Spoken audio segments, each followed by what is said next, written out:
Quand je vois en fait Gérald Darmanin, j'ai l'impression d'un sous-Karcher et d'un disque rayé.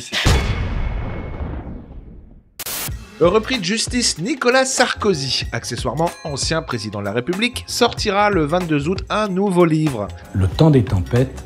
Non, ça c'est l'ancien. Le nouveau, il s'appelle Le temps des combats. Très original comme titre. Drôle de photo aussi, je trouve, mais enfin bon. Les bonnes feuilles de son livre sont déjà sorties dans la presse et on y apprend que Nicolas Sarkozy verrait bien Gérald Darmanin comme prochain président de la République. Non, c'est... Oh! Jusqu'à présent, dit-il, les faits lui ont largement donné raison. Saura-t-il franchir une autre étape, voire l'étape ultime, celle qui mène à la présidence de la République? Je le lui souhaite, car il a des qualités évidentes. Non, moi je crois qu'il faut que vous arrêtiez d'essayer de dire des trucs. Alors, c'est pas très étonnant que Sarko soit fan de Darmanin, puisqu'ils ont beaucoup de points communs. En effet, les deux ont été ministres de l'Intérieur, ils font à peu près la même petite taille, sans les talonnettes, et ils ont tous les deux beaucoup trahi leurs amis politiques. Alors forcément, ça crée des liens.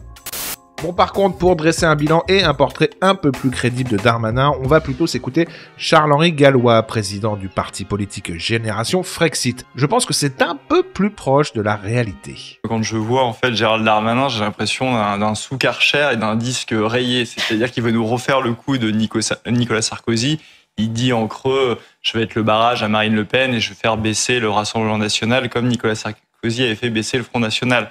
Sauf que Nicolas Sarkozy, il avait promis le Karcher et les gens ont vu qu'il n'y avait rien du tout. Et le grand problème de Gérald Darmanin, c'est qu'il va devoir défendre un bilan, et ça a été dit dans l'extrait qu'on a vu avant, un bilan en termes notamment de sécurité et d'immigration. Or, tout le monde se rappelle du mensonge d'État énorme du Stade de France. Enfin, dans plein d'autres pays, c'est un ministre qui aurait dû démissionner, en réalité.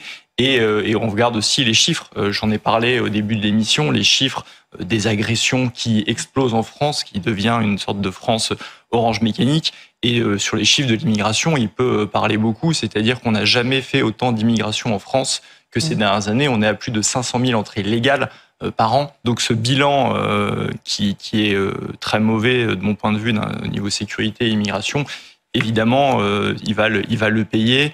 Et cette posture, quelque part, quand on parle de communication, le message est clé. Quand le message est en décalage complet avec les actes, avec les chiffres, c'est un petit peu plus compliqué. Ça va bien se passer. Si vous voulez une autre preuve de l'incompétence de Gérald Darmanin, je vous conseille cette vidéo dans laquelle il fait une énorme bourde à l'Assemblée nationale.